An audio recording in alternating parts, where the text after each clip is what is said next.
Welcome to our deep dive today. We're going to be looking at trading strategies and talking about the book Way of the Trader by Ian Murphy. And when I first cracked open this book, I got to say I was pretty surprised to learn that most traders actually lose money. Yeah, that's a fact that catches a lot of people off guard. It kind of flies in the face of, what we think of when we imagine, Wall Street and all that. It Right. just seemed like, Definitely. oh, well, maybe we should just go to Vegas, right? Like, what's the difference? Well, it's interesting because a lot of people do approach the market with a gambling mindset, right? Mm. They think it's all about luck or following hot tips. Yeah, get rich quick. Exactly. But successful trading is actually much more akin to running a business. You need a solid plan, you need discipline, and crucially, you need to track your performance meticulously. That's where record keeping comes in. So it's not about hitting the jackpot on a single trade. Yeah, It's about having a system, that's right. a process that allows you to consistently make informed decisions That's the key. and manage your risk. Absolutely. And that brings us to one of the core principles that Murphy emphasizes in his book, Risk Management. It's really the foundation of any sound trading strategy. Yeah, and he lays out these percentage limits, these rules almost that help you kind of put up some guardrails, I guess. Exactly. Can you break down those limits for us? Sure. So he talks about the 2% limit, the 6% limit, the 20% limit, and a 40% limit. Each one of these serves as a checkpoint to protect your capital from those inevitable market swings. All right, let's start with that 2% rule. What's that all about? All right, so the 2% rule is your first line of defense, and it simply states that you should never risk more than 2% of your total trading capital on any single trade.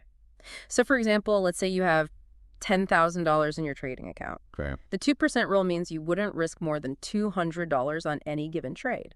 Hmm. Now, it might seem like a small amount, but this simple rule can be a real lifesaver, especially when you're just starting out.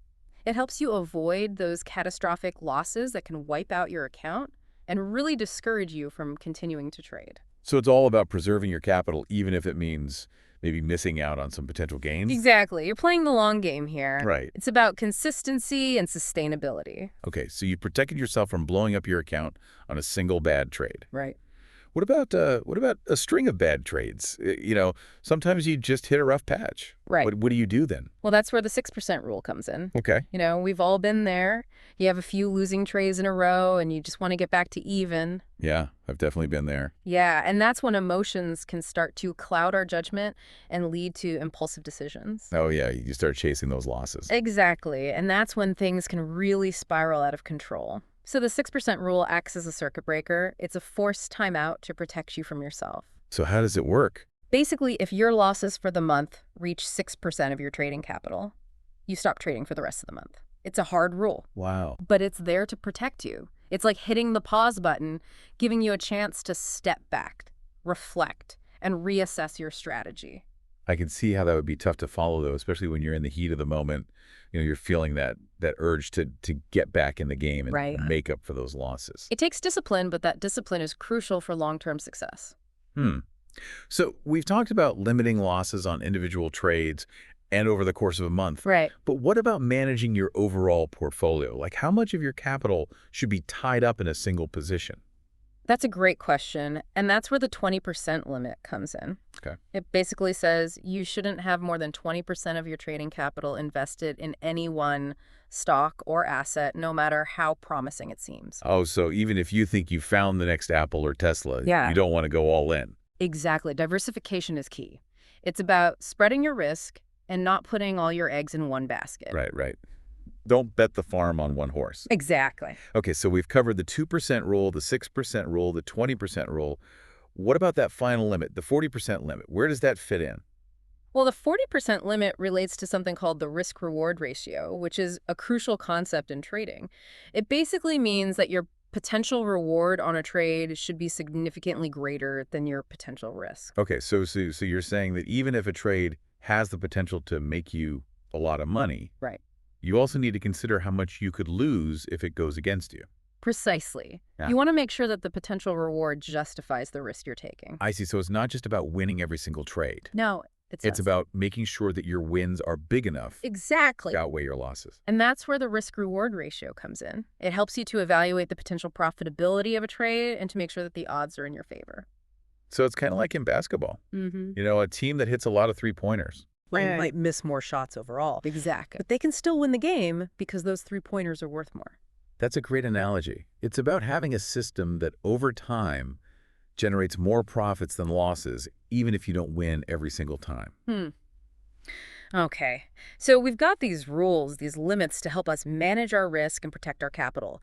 But how do we actually go about finding those profitable trades in the first place? Where do we even begin to look? Well, that's where the real fun begins. That's where we start delving into the world of trading strategies. Right. And that's what we're going to be exploring in this deep dive. We're going to be looking at some of the specific strategies that Ian Murphy outlines in his book to help you identify those opportunities and navigate the markets with confidence. Absolutely. There's a whole world of strategies out there, from trend following to swing trading to day trading.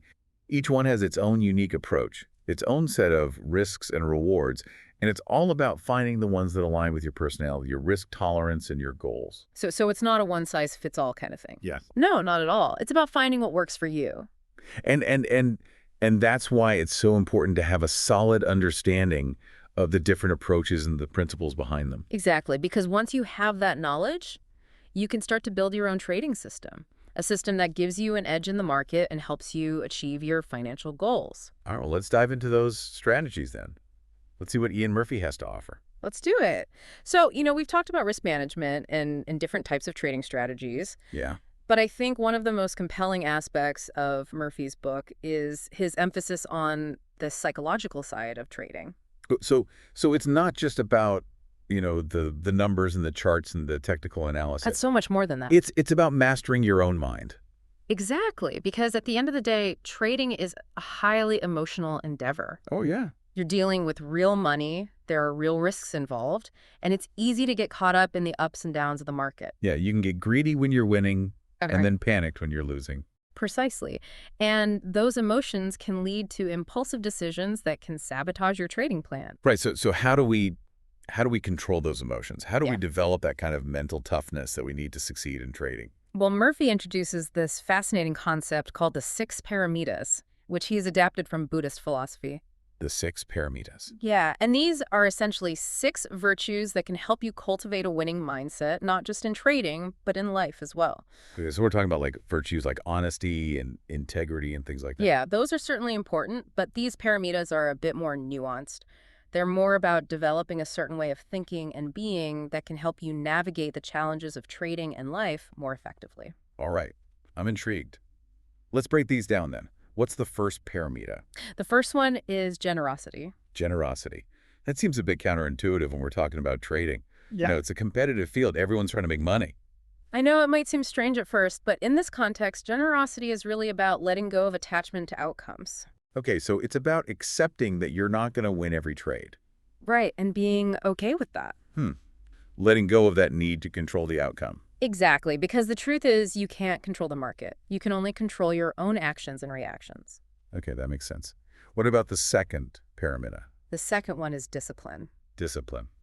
Okay, that one seems a bit more obvious. Right, discipline is absolutely crucial in trading. It's about having a plan and sticking to it even when things get tough. So it's about resisting those urges to chase losses or jump into trades out of FOMO. Exactly. Yeah. You need to be able to control your impulses and make rational decisions based on your trading plan, not on your emotions. So it's like having a set of rules and following them no matter what. Precisely. And that can be really hard, especially when the market is moving fast and you're feeling the pressure. Yeah, but I guess that's what separates the successful traders from the rest. Right. Those who can master their emotions and stay disciplined are the ones who will ultimately prevail. All right, so we've got generosity and discipline. What's the third paramita? The third one is patience. Patience. Okay. I can see how that would be important in trading. Oh, absolutely.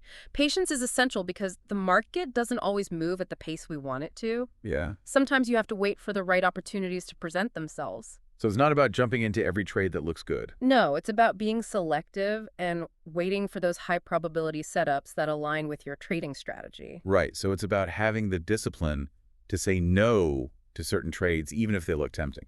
Exactly, because sometimes the best trade is the one you don't take. Okay, so we've got generosity, discipline, and patience. What's next? The fourth paramita is diligence. Diligence. So that's about putting in the work, doing your research and staying informed about the market. Exactly. It's about being committed to your craft and constantly striving to improve your skills. So it's not just about, watching a few YouTube videos and then thinking you're ready to trade. No, it's about putting in the time and effort to really understand the market and develop a solid trading strategy. Right? It's about treating trading like a profession, not a hobby. Precisely. Because if you want to succeed in this business, you have to be willing to put in the work. Okay, so generosity, discipline, patience, diligence. What else is there? The fifth parameter is concentration. Concentration. Hmm. Okay, I imagine that's pretty important when you're staring at charts and trying to make sense of all the data.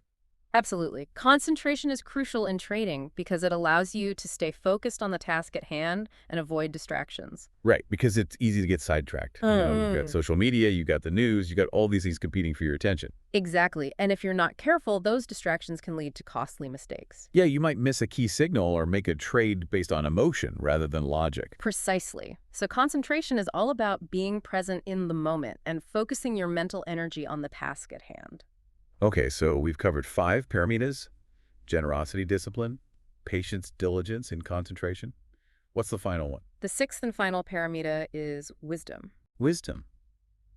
All right, so that's about having that deep understanding of the market and knowing how to make the right decisions. Yeah, it's about having that big picture perspective and being able to see the forest for the trees. So it's not just about knowing the technicals, it's about understanding the fundamentals and the psychology of the market. Exactly. And it's also about learning from your mistakes and constantly adapting your approach as the market changes. Right, because the market is never static, it's always evolving. Precisely. So wisdom is about being able to adjust your sails and navigate those changing waters.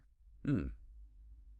Okay, so these 6 paramitas, they're not just about trading, they're about life. Exactly. They're about developing a certain mindset and a way of being that can help you succeed in any endeavor. Right, because at the end of the day, it's not just about the money, it's about personal growth and self-mastery. Absolutely.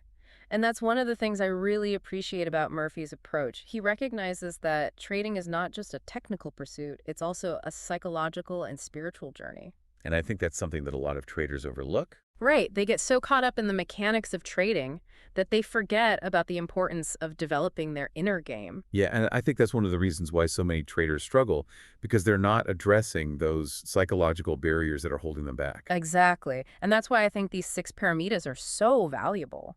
They provide a framework for developing the mental and emotional resilience you need to succeed in trading and in life. All right, so we've got these 6 paramitas, these virtues that can help us cultivate a winning mindset. But what about some more concrete strategies? How do we actually go about finding those profitable trades? Well, Murphy outlines a number of specific trading strategies in his book, each with its own set of rules and guidelines. Okay, so can you give us a taste of some of those strategies? Sure. One of the strategies he talks about is the wild strategy, which is all about finding those undervalued stocks that have been beaten down but still have the potential to rebound. So it's like finding those diamonds in the rough. Exactly. You're looking for stocks that have fallen out of favor with the market but have strong fundamentals and a good chance of making a comeback. Okay, so how do we identify those stocks? What are some of the key things to look for? Well, you want to look for stocks that have experienced a significant decline but are starting to show signs of a turnaround. This could include things like positive earnings, surprises a new product launch, or a change in management. Right, so it's not just about looking at the price chart, it's about understanding the underlying story of the company. Exactly. You need to do your research and make sure that the company has a solid foundation and a realistic path to recovery. And once you've identified a potential wild trade, how do you know when to buy and when to sell? Well, you want to wait for a confirmed breakout from a trading range. This indicates that buyers are stepping in and the stock is regaining momentum. Okay, so it's a combination of fundamental analysis and technical analysis. Right, you're looking for both a compelling story and a technical setup that confirms the story.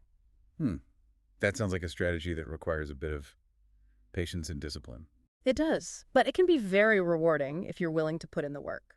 Now, on the other end of the spectrum, Murphy also talks about a more short-term strategy called the help-up strategy. Right, the help-up strategy is designed to capture those short-term bounces in stocks that are making new highs and new lows for the month.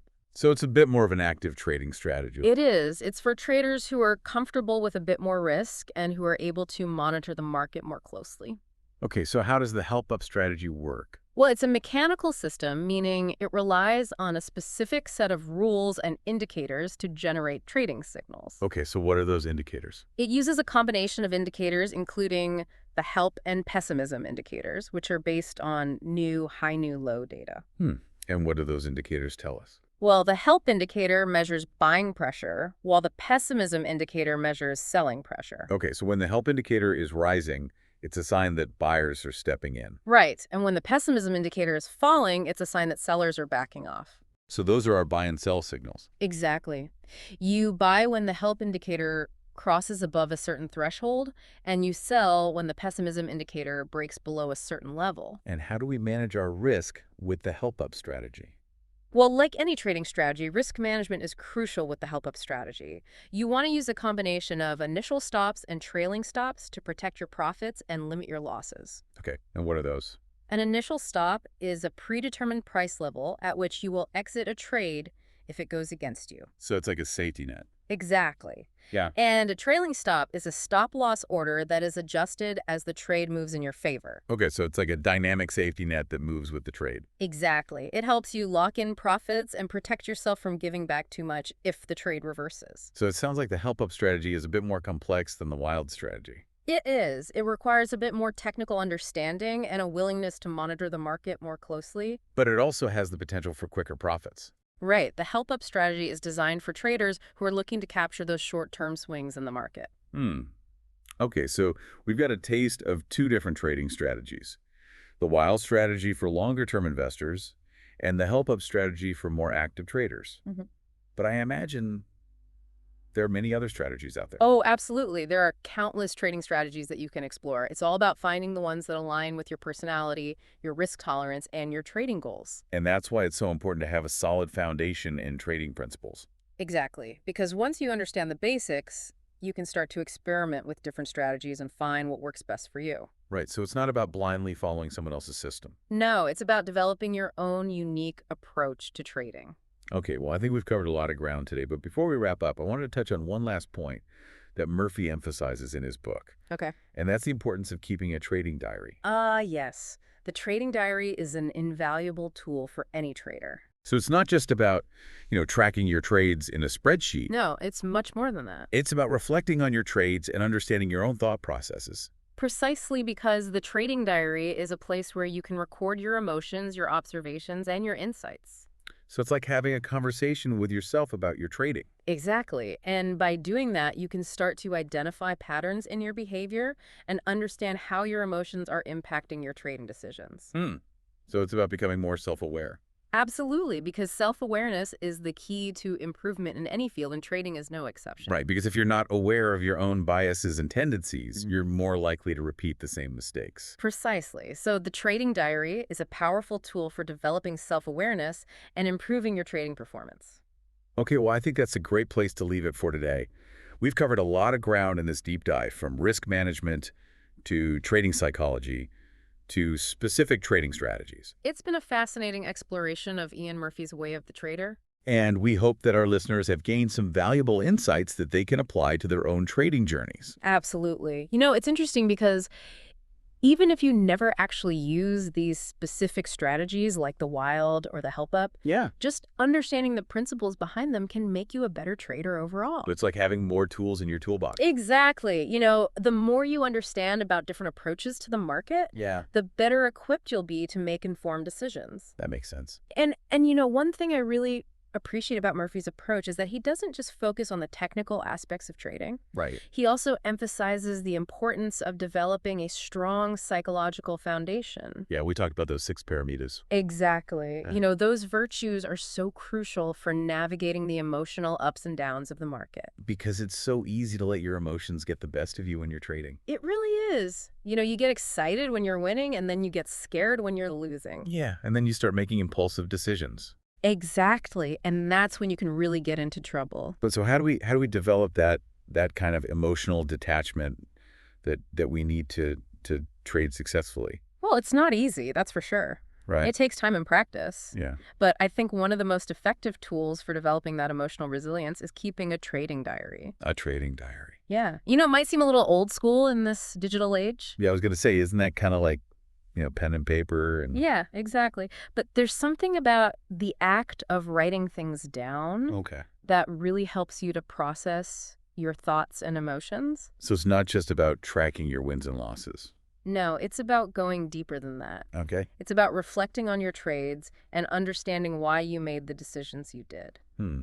There's like a form of self-therapy almost. In a way, yeah, because it forces you to confront your own biases and your own emotional triggers. And by doing that, you can start to develop strategies for managing those emotions. Exactly, because once you're aware of your own patterns and tendencies, Right. You can start to take steps to avoid making the same mistakes over and over again. that makes sense. And another thing that Murphy talks about that I think is really important is the idea of having a system for selecting stocks. Okay, so it's not just about, throwing darts at a board and hoping for the best. Well, not at all. You need to have some criteria. You need to have a process. Right. So Murphy uses a system of 9 filters to narrow down his trading universe. 9 filters. Okay, that's a lot of filters. It is, but they're all designed to help you identify stocks that are more likely to be profitable. So can you give us an example of one of those filters? Sure. One of the first filters that Murphy uses is to avoid penny stocks. Penny stocks. Okay, so those are those really cheap stocks that are often very volatile. Exactly. And they can be very tempting because, you can buy a lot of shares for a small amount of money. Right. Seems like you could get rich quick. Right. But the problem is that penny stocks are often very risky. They're often companies that are in financial distress. And they can be easily manipulated by insiders. So it's like gambling almost. It really is. And that's why Murphy recommends avoiding them altogether. Okay, so that's one filter. What about another one? Another filter that Murphy uses is to focus on stocks with a market cap of at least $2 billion. Market cap. Okay, so that's the total value of all the shares of a company. Exactly. And Murphy prefers to trade stocks with a larger market cap because they tend to be more stable and less volatile. So they're not going to swing up and down as wildly. Right. And they're also more likely to have a long track record of performance. So it's about finding companies that have a bit more substance to them. Exactly. You want to trade companies that have a solid foundation and a proven track record. That makes sense. So those are just 2 examples of the 9 filters that Murphy uses to select stocks. Right. And each filter is designed to help you eliminate stocks that are more likely to be losers. And to focus on stocks that has a higher probability of success. Well, I think we've covered a lot of ground today, and I feel like I've learned a lot about Ian Murphy's way of the trader. Me too. It's been a great discussion. So for our listeners out there who are interested in learning more about trading and developing their own winning strategies, what would be your advice to them? Well, first of all, I would say don't be afraid to experiment. Try different things. See what works for you. Right, because there's no one right way to trade. Exactly. Everyone has their own unique style and approach. And I think it's important to remember that trading is a journey. It really is. It's not a destination. It's about continuous learning and improvement. Exactly. And it's about enjoying the process. Right, because if you're not enjoying it, what's the point? Exactly. So my advice would be to find what you love about trading and focus on that. And to never stop learning. Absolutely. Yeah.